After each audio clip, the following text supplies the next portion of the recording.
Сәлем достар, біз бүгін Padlet тақтасы туралы айтатын боламыз. Ол үшін Google поискқа кіріп, өздеріңіз Padlet деп жазып, бірінші шыққан padlet.com сайтына кіреміз. Яғни мына сайтқа кіреміз. Бұл жерде сіздер алғашқы рет кіріп тұрған болсаңыздар, тіркелулеріңіз қажет, немесе тіркеліп қойсаңыздар, өздеріңіздің пароль, логиндарыңызбен кіре бересіздер. Мен тіркеліп қойғанмын, сондықтан пароль, логиндарымды термей кіре беремін. Бұл жерде Padlet тақтасында біз жұмыс жасаған кезде екі түрлі вариант бар, яғни тегін және ақшаға жасалатын. Тегін біз 3 қана тақта жасай аламыз. Бір жақсысы, біз ол тақталарды өшіріп, қайтадан орнына жаңа тақта жасай беруге болады. Яғни бір сабақта қолданған тақтаны келесі сабақ қайта керек емес болса, онда оны өшіріп тастап, тегін қайта сол тақтаны қолдана береміз. Яғни біз бұл тақтада не істей аламыз? Біріншіден, тапсырма құрастыра отырып, осының сілтемесін оқушыларға, студенттерге жіберіп, сол жерде барлығы орындаулар қажет. Мысалға, бұл жерде біз сурет қоя аламыз, жай жазумен жаза аламыз. Сонымен қатар, осылай аудио қоя аламыз. Материалды бағалау дегеніміз оқушылардың осылай кәдімгі тақта секілді, бірақ электронды вариантта. Бірақ бұл жолы мен сіздерге осы тақта арқылы кері байланыс орнатуды көрсеткім келіп тұр. Мысалға алатын болсақ, бұл менің студенттерге жасаған кері байланысым.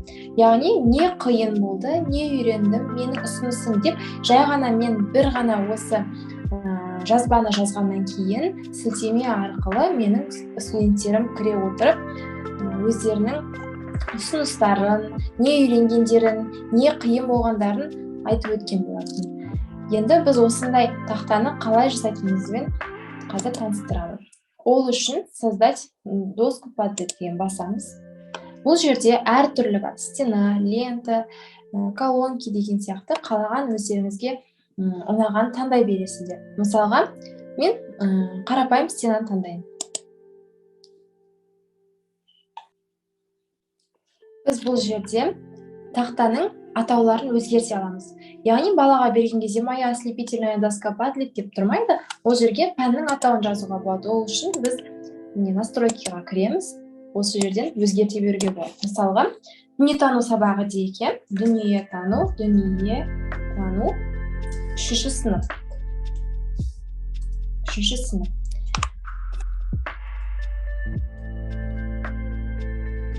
Оқушыларға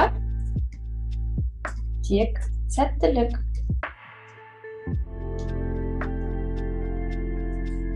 Тек осылай балаға кішігірім тілек жазсақ та болады.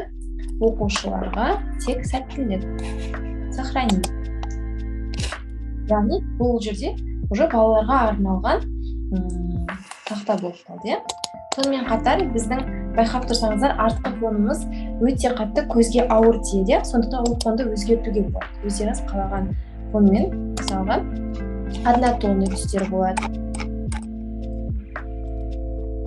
Немесе узорлармен де қоюға болады.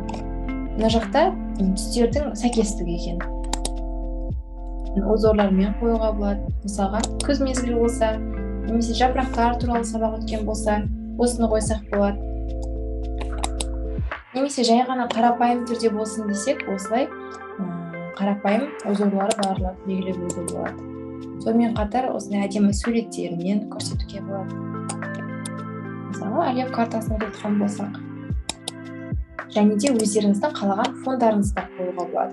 Оны интернеттен тартып алсаңыздар болады, немесе өздеріңіздің компьютерлеріңізде бар суретті жүктеуге болады.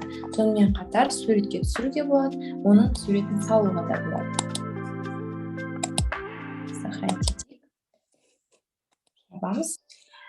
Енді мен сіздерге осы тақтада қалай жазба қалдыру керектігін көрсететін боламын.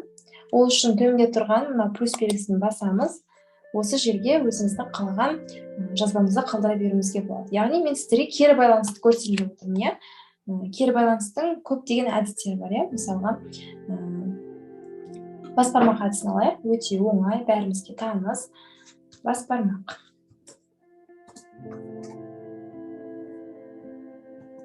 Бас бармақ әдісі арқылы оқушылар бізге өздерінің бүгінгі сабақ бойынша алған білімдерін, көңіл күйлерін көрсете алады.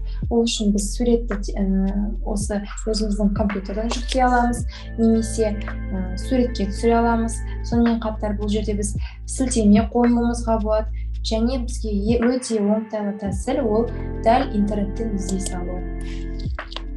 Жай ғана бас бармақ деп қойғаннан гөрі суретінде қойған қызығырақ көрінеді. Бас бармақ. Осы суретті жүктейік. Міне. Бас бармақ әдісін қолдана отырып сабақта алған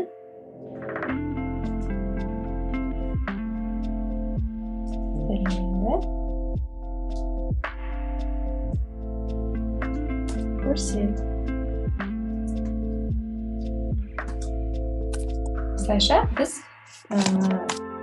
жүктеп жібереміз. Және көріп тұрғандарыңыздай поделиться батырмасы арқылы осы біздің тақтамызбен бөлісеміз. Және оны оқушыларға жібереміз. Олар біздің берген ссылка арқылы кіре алады. Бұл жерде қарап тұрсаңыздар, бұл скрытая доска деп тұр, иә. Біз бұны открытый қылуымыз керек. Ол үшін мұны открытый деген батырманы басамыз. Немесе жоқ, барлығын көргенін қаламаймын десе, онда менің аккаунтым арқылы кіре алатын адамдарға ғана көрсетуге болады. Немесе өзіңіз арнайы пароль қойсаңыз болады, және приглашение арқылы да жіберуге болады. Мысалға, мен өзім қалаған адамға сілтемен жіберем, сол бойынша ол менің каналыма, менің осы тақтама кіре алады. Бірақ мен открытый қылғым келеді. Сохранить.